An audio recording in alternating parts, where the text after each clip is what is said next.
Bisa nggak kalau di episode ini kita nggak usah ngebahas soal 25-21? Nggak bisa. Kenapa? This is probably one of the best coming of age or teen drama has ever made, Kak. You cannot really deny that. Betul sih, I'm not denying anything. I'm not denying anything. Loh, kan kemarin kita sudah bahas juga bahwa Karon itu sekarang sudah Move apa on. ya? sudah Mature. mengalami like what is that, character development, Yes, ya kan? You have betul, come to the term when betul. it's okay. It's okay to okay, not be let's okay move on. juga kan, it's okay. Ya, but no, drama ini nggak bisa nggak dibahas di episode kali ini karena kita akan ngebahas tentang Dramanya anak muda. betul. Ini adalah episode kedua kolaborasi dari podcast Ngedrakor dengan Korean Cultural Center Indonesia. Setelah kemarin kita 2 minggu yang lalu ngebahas soal acim drama dan romcom ya. Sekarang mungkin juga akan ada romcomnya dikit Iya, kali betul. ya. Tapi spesifik ke rentang usianya itu mungkin anak-anak muda. Kita nggak bakal ngebahas perceraian. Yang Betul. jelas ya. Dan kita juga tidak bisa spesifikasi sampai usia berapa sih definisi anak muda itu. Ya pokoknya anak cerita sekolahan atau cerita Betul. di mana mereka tuh baru mekar. Coming of age. Coming of Iya, age, iya, iya, ya iya. kan? Pernikahan Ada dini percintaan, anak muda juga pernikahan nggak? dini, iya dong, anak muda iya dong. iya dong. Iya, bener-bener. Pernikahan dini atau dan ini tidak terbatas di satu genre saja ya. Kita akan ngebahas mungkin yang ada thrillernya, yang ada pembunuhannya, dan tentunya yang ada percintaannya, Emang ya kan? Miss Rizky udah pernah nonton yang thriller drama teens gitu? Belum sih, Karon pernah nih kayaknya. Well, I cannot really remember which one, but probably as we talk about it. Oh iya, aku juga pernah loh. Karon kan tadi nge-rekomendasiin ke aku kan sebelum kita recording, katanya ekstrakurikuler bagus. Itu Kenapa tuh? bagus, itu bagus. Jadi ada satu drakornya Netflix judulnya Extracurricular. Ini dirilis tuh kalau nggak salah di awal-awal pandemi. Jadi aku ingat banget kita waktu itu baru banget mulai podcast Ngedrakor dan kita menemukan drama ini, dan ini pun juga sebenarnya ditonton karena salah satu pemainnya itu pernah main di Itaewon Class. Jadi Itaewon Class juga salah satu coming of age drama iya. juga kan. Jadi salah satu pemainnya namanya Kim Dong-hee itu main di Itaewon Class, terus main juga di sini di Extracurricular ini.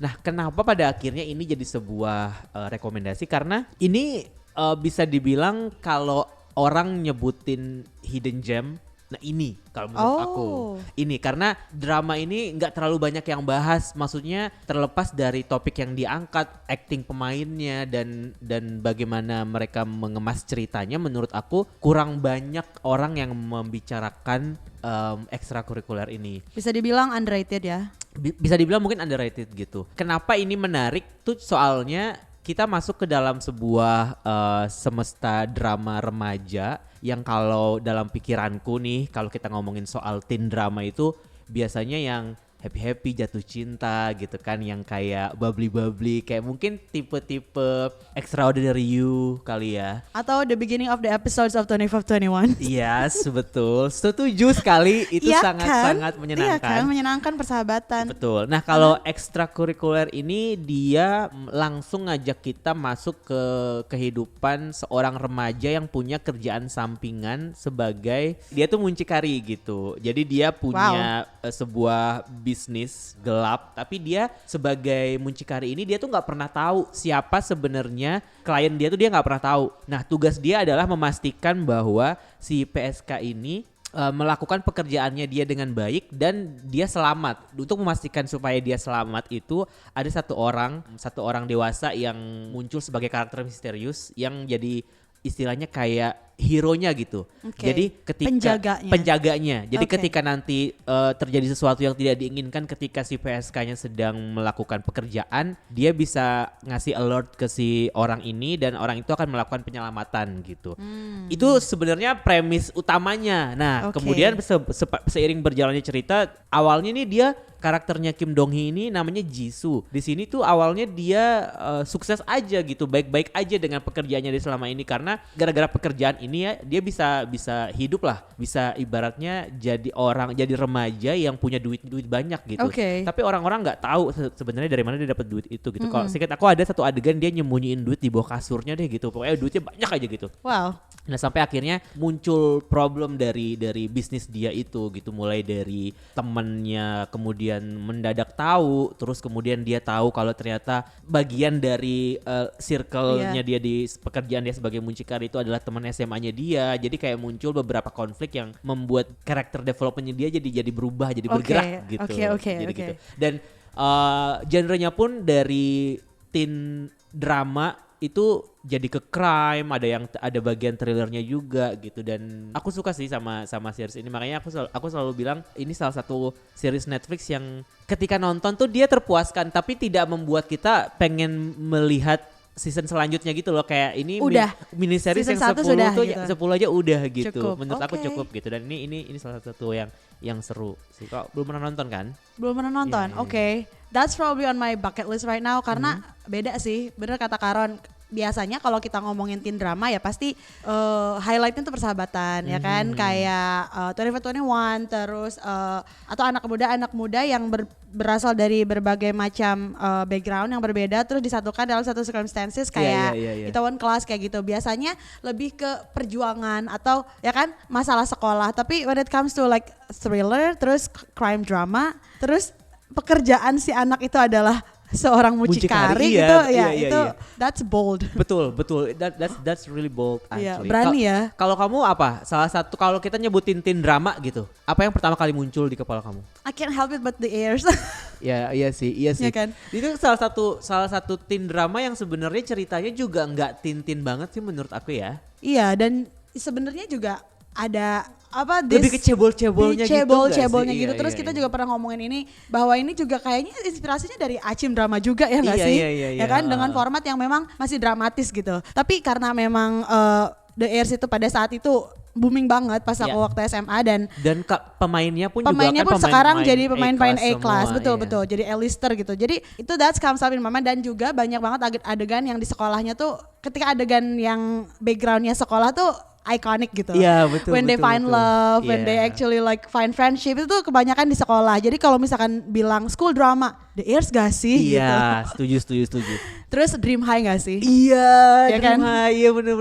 It has everything for a teen to munch on. Like it has musical in it, right? It has music, it has friendship, it has drama within. Dan yang bikin serunya lagi sebenarnya kalau tim Dream High itu karena terutama yang pertama ya. Iya. Lagu-lagu yang mereka bawakan itu adalah lagu-lagu yang emang K-pop gitu, lagu K-pop yang emang udah populer. Jadi mereka tidak membuat kayak original song ya benar. Kecuali kalau yang kedua kan mereka working on that gitu ya, original song. Ada sih original song juga di Dream High pada akhirnya, tapi nggak semuanya. Betul. Ketika mereka perform latihan di sekolah, latihan nyanyi segala macam itu ya jadi kayak geli aja gitu, nyanyiin lagu-lagu yang kita udah tahu gitu. Iya, jadi kayak waktu itu I was like in the Disney era, right? Nontonnya tuh ya HSM, terus Camp Rock, terus beberapa tahun kemudian ada Glee gitu kan. Terus kayak ada Dream High itu Asia has this gitu, kayak sebuah kebanggaan tersendiri. Dan again, pemain-pemainnya sekarang like the series really birthed A-lister, right? Betul. Terus emang mereka nge-hire atau nge-cast anak-anak yang bisa nyanyi gak sih pada saat itu? Betul, dan juga sebenarnya pada saat I like that when a series or a film does that, mereka benar-benar nge-cast penyanyi gitu atau betul. orang-orang yang mereka akan kembangkan sebagai penyanyi gitu. Nah, tapi ada permasalahannya juga gara-gara itu. Which gitu. was? Justru karena mereka meng-hire pemain yang adalah penyanyi. Waktu itu sempat ada era di mana idol actress atau idol actor itu diragukan actingnya. Jadi lo bisa nyanyi tapi lo lagi main drama nih, lo bisa acting gak gitu. Makanya pas awal-awal itu banyak sekali yang skeptis dengan Dream High ini kan.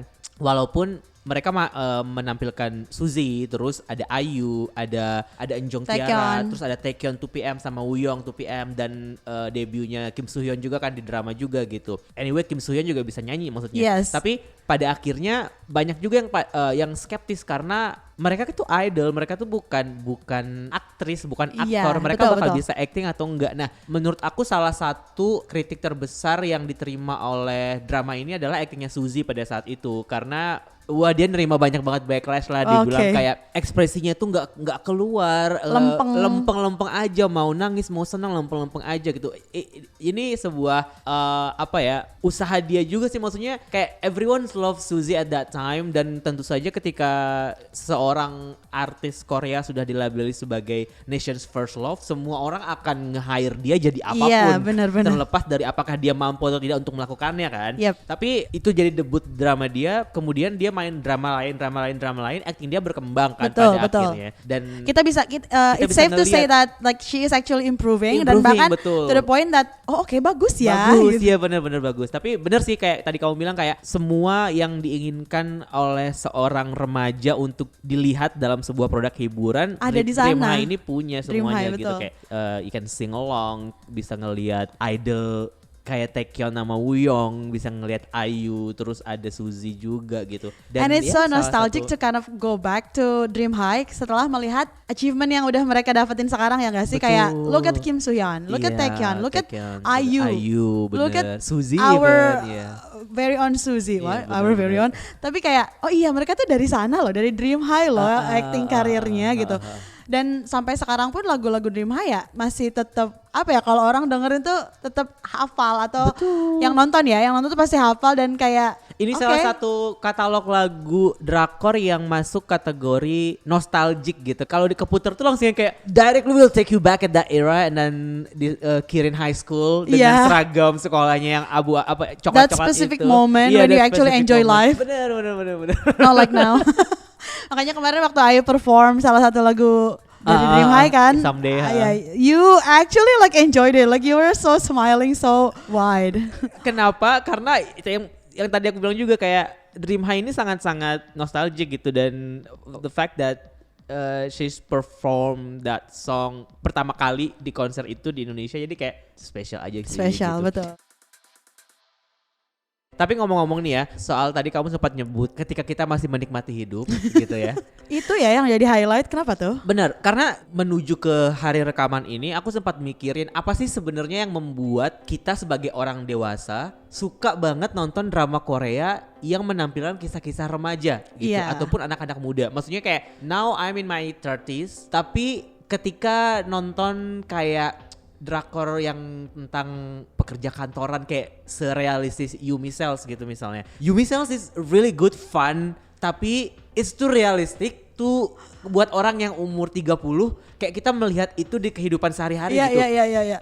Gimana teman kantor yang nyebelin, konflik sama atasan, terus juga mungkin kisah cinta yang tidak berhasil gitu. Sementara kalau kita ngomongin soal teen drama, iya mungkin ada usaha mereka untuk mengejar cinta, but in that mindset of teenagers yang bener. kayak nothing tulus, kayak masih panjang Betul, deh perjalanan nothing kamu. tulus, that's Iya. true. Nah, apa sih sebenarnya yang membuat kita sebagai orang dewasa sangat menyukai Cerita anak cerita muda. muda ini gitu? Kalau menurut kamu apa? I think this because it's basically because everyone has experienced that moment. Jadi kayak semua orang tuh masih pernah muda gitu, ya kan?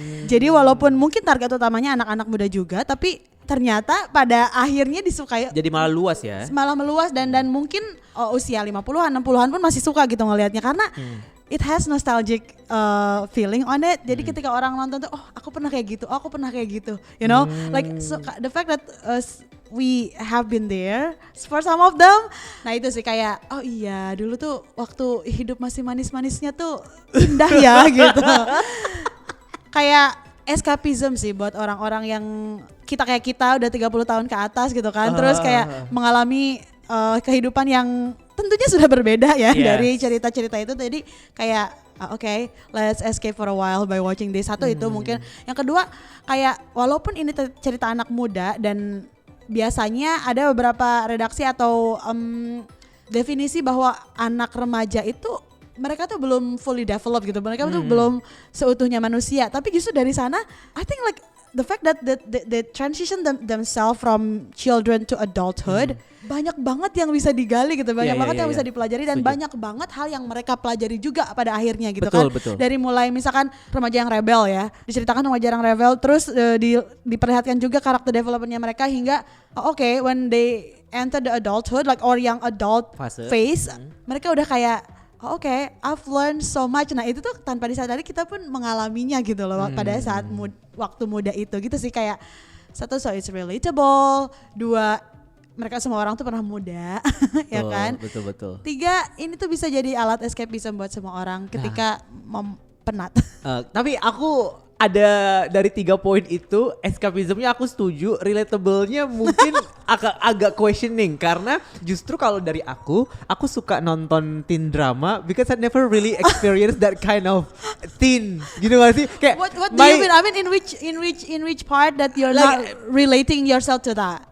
The love part, my teenage life was just like boring and not so fun. Like alone. that's why they have this story where the main role is actually the ordinary boring one. That's why like sometimes they highlight that part. Jadi kalau ngeliat yang kayak gitu, then you can relate to that part. Jadi kayak there are so many things that you can relate betul. Stories but gitu then dengan mindset aku bahwa teen drama itu pasti akan berat ke romance dan hubungannya itu, pada akhirnya kayak I've never been in that situation kayak ketika SMA terus naksir senior atau misalnya cintanya berbalas gitu berbalas ya. Yang kayak happy lalili di sekolah kayak keluar pas lagi recess ke kantin pacaran kayak pegangan tangan gitu kan kayak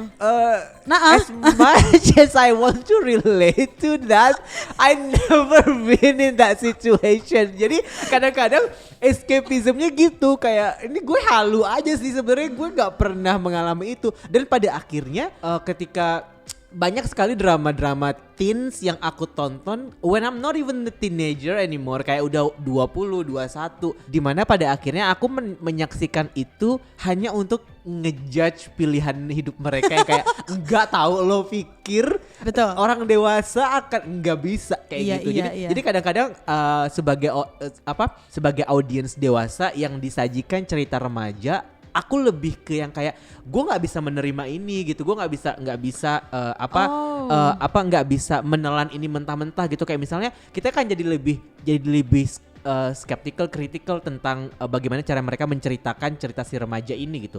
Kalau misalkan kita mau masuk ke situ, kayak salah satu contoh misalkan kayak True Beauty gitu misalnya, kayak aku nggak terlalu suka dengan message yang mereka tampilkan di situ gitu. Menurut aku salah banget message-nya sebenarnya. Tapi kalau ngelihat dari sisi kalau aku nonton dan kemudian aku menempatkan diriku sebagai anak usia 16 tahun, ya itu sebuah pilihan yang sangat-sangat realistis gitu maksudnya. Karena ya siapa sih yang nggak pengen diterima di pergaulan, siapa sih yang nggak pengen belong to a group of friendship, friend group gitu kan.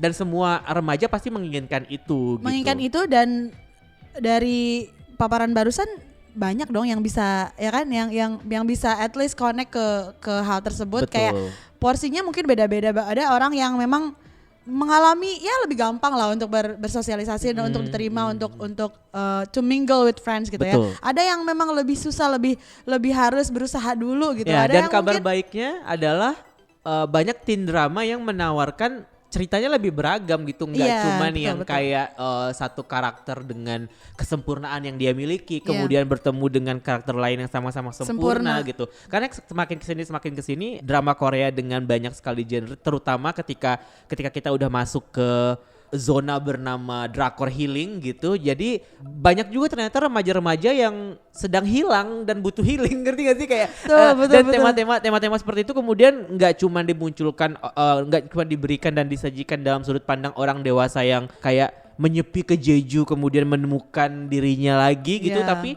remaja pun justru bahkan ketika remaja dan mereka mengalami depresi, itu justru sesuatu yang mereka harus selesaikan dulu sebelum mereka bisa melangkah ke fase selanjutnya di hidup mereka gitu maksud aku. Jadi itu sih kabar baik yang bisa kita terima ketika kita ngomongin soal teen drama ini. Tapi kayak ya escapism aku setuju. Terus yang tadi apa poin yang berikutnya tadi? Semua orang pernah muda. Right? Ya pernah muda benar walaupun mungkin nggak semua ketika muda dia mengalami hal yang itu gitu. Atau paling enggak relate-nya adalah oh ya gue pernah muda dan gue pernah ngelihat temen gue waktu itu begitu gitu. Tapi gue nggak pernah. Memang bisa dilihat dari angle yang berbeda sih dari manapun gitu. Dari manapun iya. Kita bisa apa terhubung dengan cerita itu.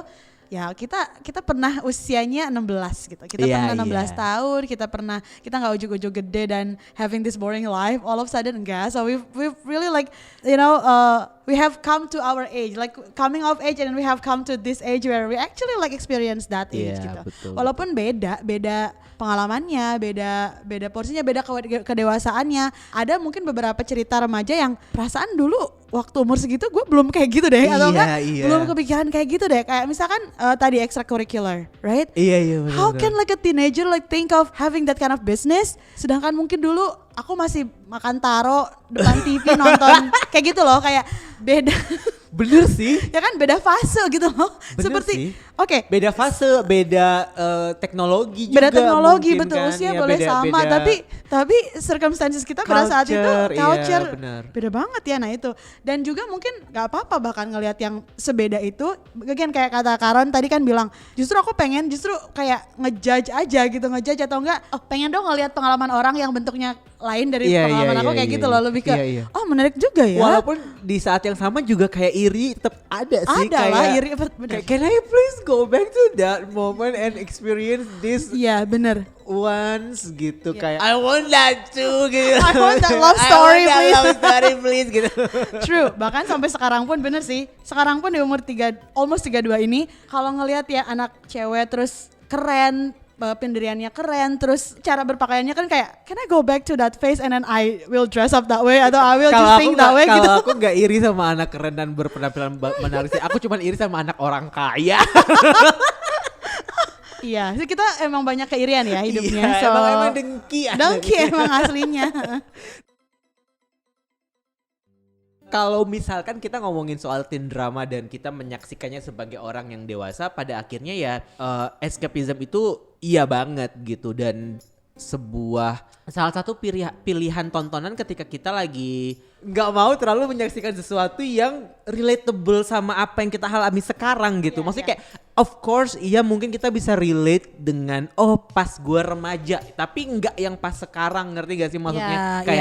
Kayak gue nggak mau ngelihat kesibukan orang di kantor, bagaimana mereka nendang mesin fotokopi gitu misalnya. Terus kemudian ada seorang cowok ganteng yang menghampirinya dan membantunya gitu. Kayak nggak perlu, gue cuma perlu ngelihat anak SMA yang membuat pilihan yang salah dalam kehidupannya terus terlibat drama, udah itu aja. Karena seru aja gitu buat gue buat ngejudge lo kayak bocah sih belum gitu. Aja lo ngalamin ini. Nanti tunggu kalau udah ketemu sama bos yang kayak gini. Si paling mengalami asam garam kehidupan paling banyak ya. Iya bener. Tapi ya sih bener-bener kayak aduh deh gitu. Iya kan. Bener. Karena serunya jadi orang dewasa yang seolah-olah udah tahu segalanya ini kan itu bisa kayak. Tapi pernah gak sih Karen mikir kayak gini kalau nonton teen drama gitu yang pure teen banget, dan ceritanya tuh memang ada orang tua, ada orang dewasa, ada juga tim anak muda yang mereka tuh ada gap. Terus di point of view anak muda kok susah ya bikin mereka ngerti tentang perasaan kita. Nah, begitu juga di point of view sih para orang dewasanya. Nah, di sana terus kita mikir, what if I have my own later? Will there be like challenges like this? Akankah nanti kita connect atau justru malah dengan gap yang jauh seperti ini? Nah, kayak ada gak sih kekhawatiran that you will have your own teen later on in the future? Now that I'm a teacher gitu kan, ya kayak what I do is like kind of copied sometimes, imitated. Bener. Itu sumpah aku khawatir kan, oh my god challenging banget ya ternyata membesarkan anak manusia gitu. Nah, tapi aku tidak dalam konteks membesarkan anak sendiri sih, aku lebih ke kayak now I have interns. Jadi dan itu gapnya jauh banget kan, kayak gap usia kita kayaknya 10 tahunan lah ya, hampir 10 tahun gitu. Dan cara komunikasinya beda, terus juga untungnya kita sama-sama suka K-pop, jadi kita masih bisa nyambung ngomongnya. Tapi that's the bridge. Dan ketika kita udah masuk ke ranah pekerjaan, komunikasinya kan beda kan. Maksudnya kayak gimana atasanku memberikan tugas ke aku dan gimana aku memberikan tugas ke dia, komunikasinya pasti akan beda karena itu sih yang aku pelajari dari melihat bagaimana. I'm actually experiencing that too. Melihat gimana Pak mungkin nggak realistis tapi kayak ternyata kita harus sadar bahwa ada gap itu dulu sih pada akhirnya. Iya. Tapi walaupun udah sadar ya, beda usia sih emang, tapi just to kind of compensate that, terus kayak gimana sih caranya untuk akhirnya emang kita harus terus berusaha sih. We have to keep trying jadinya karena dalam hidup lo nggak ketemu orang seumuran lo doang gitu atau sepengalaman sama lo karena nanti akan ada orang-orang baru entah itu di tempat kerja, di kehidupan pribadi ya kan. And to kind of face that is just to think of facing that itu kayak menurut aku bikin aku nervous. Dan kenapa itu, sih? dan maksudnya kayak kalau kita ngomongin soal yang keep trying segala macam, itu juga salah satu topik yang emang sering ditampilkan juga di drama Korea juga tentang anak muda gitu kan, kayak jatuh bangun kehidupannya mereka sampai mereka jadi sukses sebelum kemudian gitu, kayak misalkan Itaewon Class gitu. Itu juga salah satu bahkan main daging dramanya itu emang itu gitu, gimana dia dari punya From Zero to Hero Journey. From Zero to Hero Journey-nya itu yang disajikan di situ gitu. Salah satu hal yang bisa dipelajari dari, kalau ngomongin dipelajari tuh kesannya kayaknya sekolah banget ya. Maksudnya kalau ngomongin diambil ya selain memang ini sangat menghibur gitu ya kadang-kadang itu juga sih kayak kita bisa relate, gimana cara kita bisa relate sama orang yang lebih muda dari kita, gimana kita bisa mengkomunikasikan mungkin cara pikiran kita gitu, karena nggak sedikit juga drama Korea yang menampilkan age gap terus teenage-nya itu judging gitu yang kayak atau si orang dewasanya judging gitu. Jadi benar. Kita diperlihatkan ada kesenggangan itu gitu. Iya sih. Benar-benar. See, there's so much you can learn. We can take. Benar. Dan salah satu hal yang aku juga tadi agak trigger sama omongan kamu yang soal drama coming of age dan perjalanan karakter gitu. Dan sejujurnya sih mungkin ini karena katalog drama aku mungkin yang belum terlalu banyak ya, tapi salah satu hal yang nempel, salah satu judul drakor yang nempel sama aku adalah Love Alarm. Itu juga Netflix juga. Nah, uniknya sebenarnya season kan dia punya 2 season ya. Season 1 sama season 2-nya itu nyambung tapi di fase hidup yang berbeda. Jadi kayak kalau kita mau bilang ini teen drama atau anak mudanya tuh masuk ke season 2, teennya tuh masuk ke season 1. Jadi apa yang kamu saksikan di season 2 itu adalah character development yang terjadi sama orang-orang ini di season 1. Oke. Dan jadi secara keseluruhan memang dia coming of age ya. Jadi ada perjalanannya di sana. Dan ketika ditonton 2 season itu make sense banget. Ceritanya jadi make sense banget dan perjalanannya jadi full circle gitu.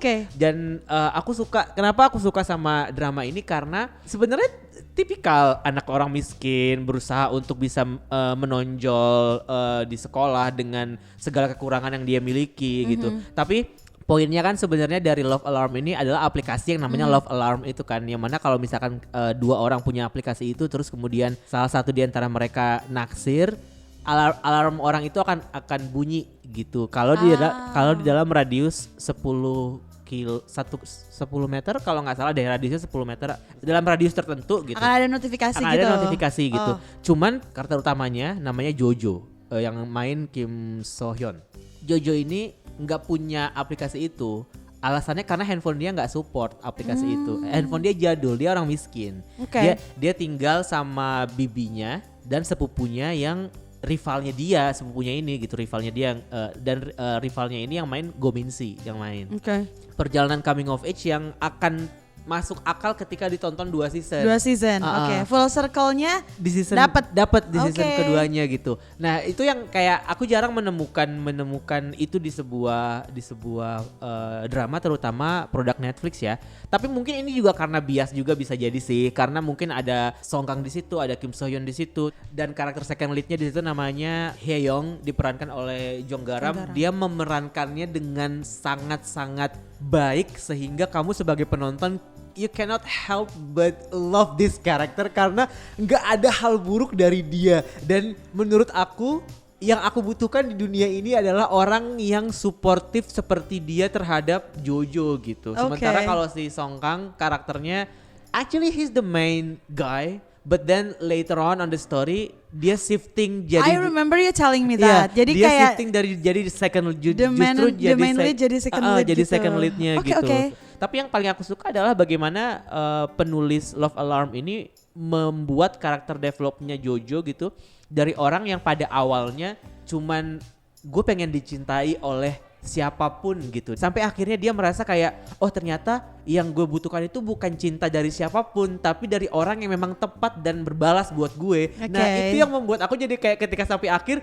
wah gitu. Dan You're terus satisfied. Dia satisfied. Terus abis itu ternyata di akhir kita juga dikasih twist bahwa ternyata yang Jojo cari itu bukan cinta dari siapapun. Yang Jojo cari adalah cinta dia terhadap dirinya sendiri dan bagaimana dia embrace inner childnya dia gitu. So Well that's good. That's deep. That's deep. so deep. Dan aku suka banget adegan this is gonna be spoiler. Adegan terakhir adegan terakhir di drama ini adalah Jojo ikut maraton di Jeju. Sama kayak Samdal, dia nggak pernah berani untuk pulang ke Jeju karena dia takut akan trigger segala macam kenangan masa lalu dia. Tapi kemudian dia kembali ke Jeju dan ada adegan dia melihat dirinya ketika dia masih kecil, kemudian dia sadar bahwa yang gue cari selama ini itu apa, yang gue takutin selama ini apa, dan dia di situ dia meluk dirinya pas masih kecil. Jadi kayak Jojo dewasa memeluk Jojo yang masih anak-anak kecil, itu yang dengan segala permasalahannya dia, dengan segala apa traumanya dia gitu, dan kayak dia sudah mau berdamai ya. Iya, dia berdamai akhirnya dengan itu dengan diri sendiri gitu. Wah, menurut aku ini teen drama, coming of age drama yang jarang gitu. I think it's pretty popular though. It's really? Because of Songgang mungkin. Tapi kayaknya kalau misalkan kita ngelihat ke tren apa yang Netflix bicarakan sekarang gitu, kayak nggak pernah disebut sebagai sebuah produk yang karena ini kan awal-awal Netflix drama banget kan. Tapi bagi yang sudah tahu Kim So Hyun dari lama, yang fans setia lah ya, pasti tahu, pasti ngomongin. Dan gitu. Ini aku sangat rekomendasikan sekali sih yang ini. Oke, another one on my pocket. Dan another one from Netflix juga sih sebenarnya. Good job then Netflix. Iya. Dan ini 2 season yang menurut aku dua-duanya itu nyambung dan rewarding untuk ditonton. Nggak kayak misalkan season 1-nya udah bagus terus dipaksakan ada season 2. Nah, lalu ujung-ujungnya jadi kentang. Enggak ya? Ini justru enggak. Ini kayak ini dibuat 2 season karena emang harus 2 season gitu. Emang It needs to be 2 seasons ya. Ini emang harus 2 season karena cerita ini harus diselesaikan gitu. Dan itu salah satu yang aku suka. Nah, itu juga mungkin yang jadi alasan lain kenapa sih teen drama atau cerita anak muda ini digemari gitu. Terutama bagi para anak mudanya itu ya. I think like it's always about, not always tapi banyak banget cerita-ceritanya itu disuguhkan dalam konteks someone coming from nothing, trying to find themselves in certain circumstances in society. Kayak Star Wars aja lah, kayak kenapa orang tuh secinta itu sama Luke Skywalker, like he's ini contoh ya. He's coming from like he doesn't know who he is in the beginning. Like of course he does, but then he doesn't know how big he can be when he kind of like fulfill his potential. Jadi kayak dia akhirnya jadi Jedi yang dicari semua orang, bahkan ketika dia hilang jadi the myth, the legend, the Luke Skywalker, nah kayak gitu.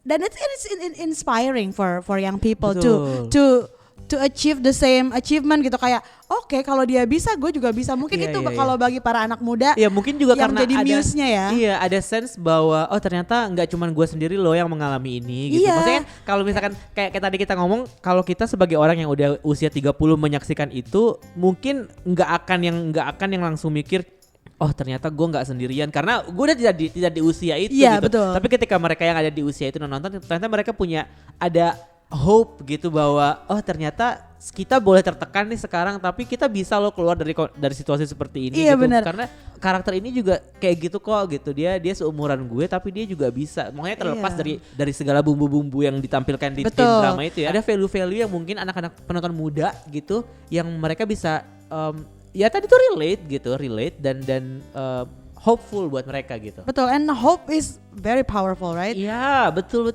Ketika mungkin skopnya tidak harus seperti Luke Skywalker sih. Skopnya bisa dari yang tadinya gak bisa berteman terus akhirnya dapat satu teman saja, itu kan kayak ini ya, kayak itu sangat bermakna gitu. Kayak Dan Mimo di Mask Girl. Mimo the Mask Girl. Iya, benar. Nah, kayak gitu aja.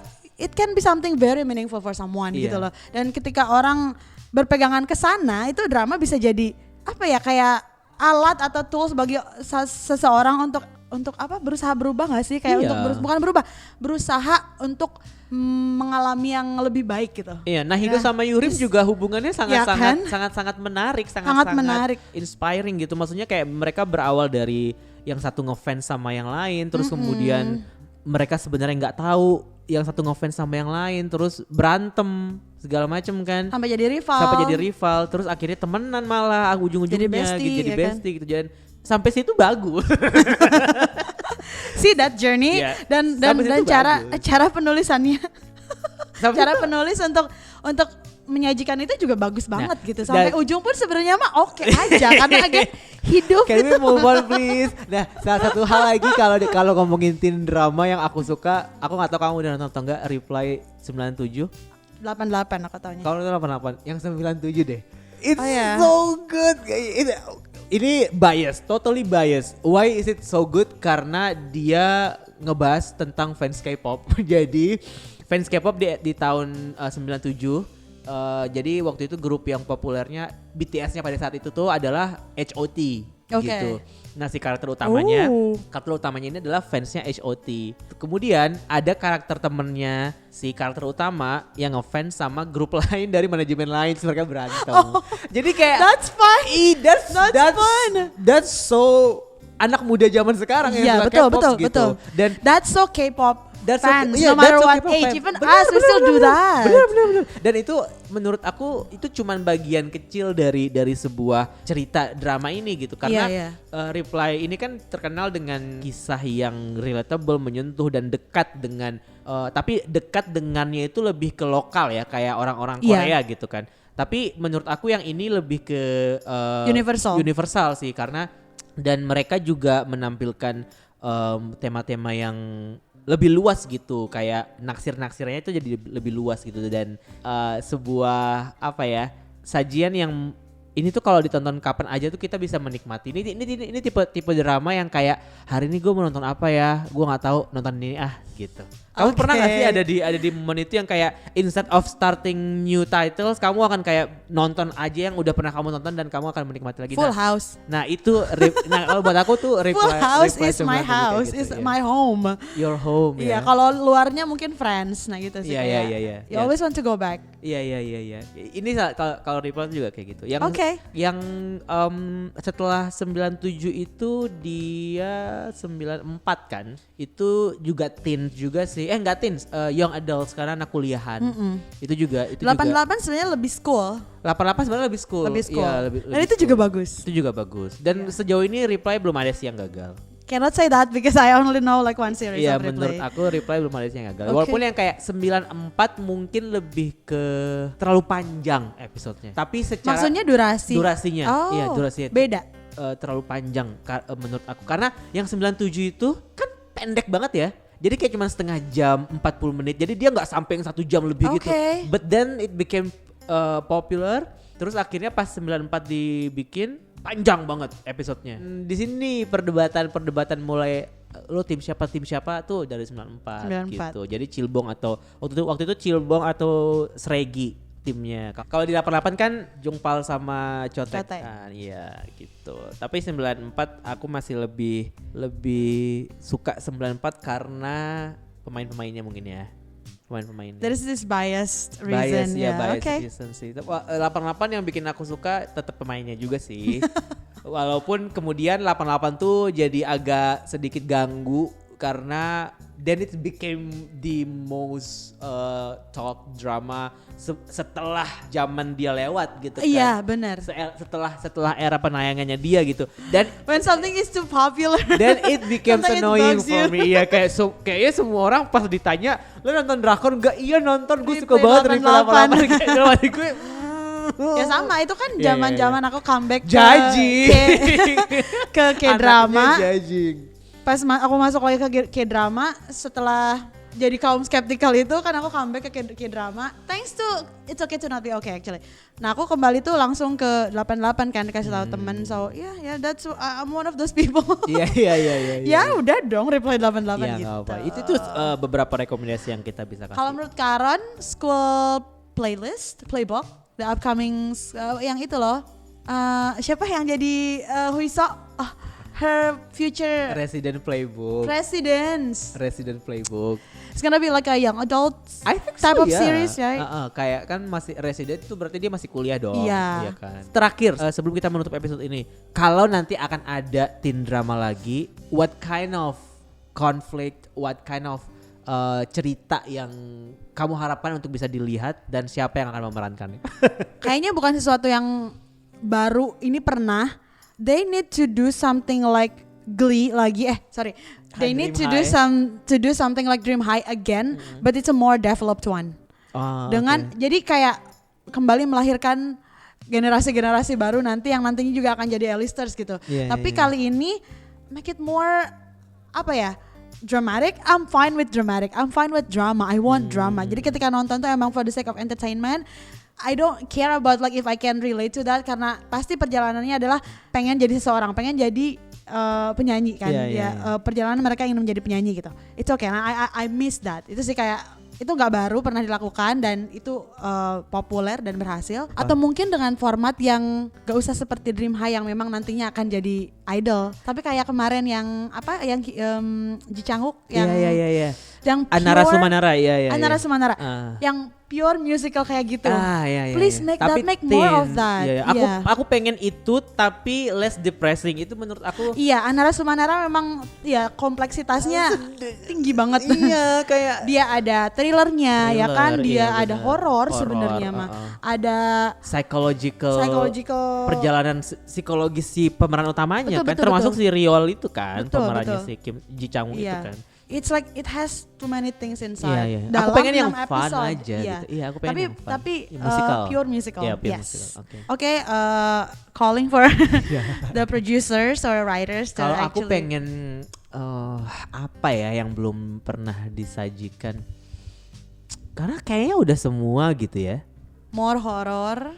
Oh yes, tadi aku mau bilang kayak instead of kayak waiting for something new, kayak aku pengen bikin another type of teen drama atau young adult drama, tapi kayak Revenant gitu, yang kayak Kim Tae-ri, yang pokoknya yang horror tapi nggak komedi, yang horror tapi yang horror bagus horror, gitu. betul. Dan maksudnya All of Us Are Dead kan juga thriller zombie kan. I'm not really into zombie karena menurut aku terlalu di milking that genrenya gitu di drakor.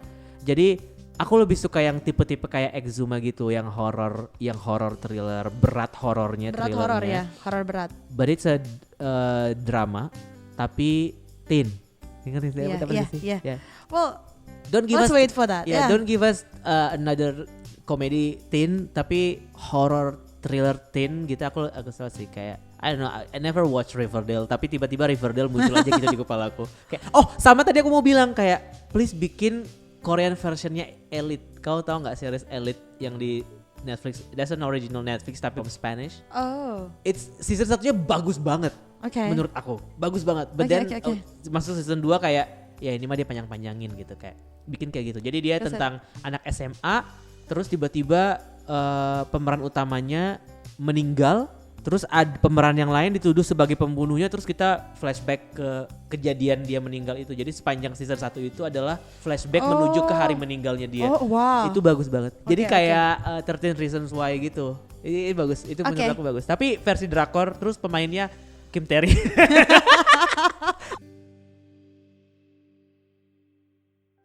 Nah itu dia episode 4 dari series Never Ending K-Drama, kolaborasi antara Podcast Ngedrakor dan Korean Cultural Center Indonesia. Kita masih punya 1 episode lagi, tapi sebelum itu kamu bisa dengerin episode 5 dari Never Ending K-Drama di podcast Drakor Class. Linknya ada di description di bawah ini, atau kamu juga bisa kunjungi Instagram @kcci.id atau @drakorclass.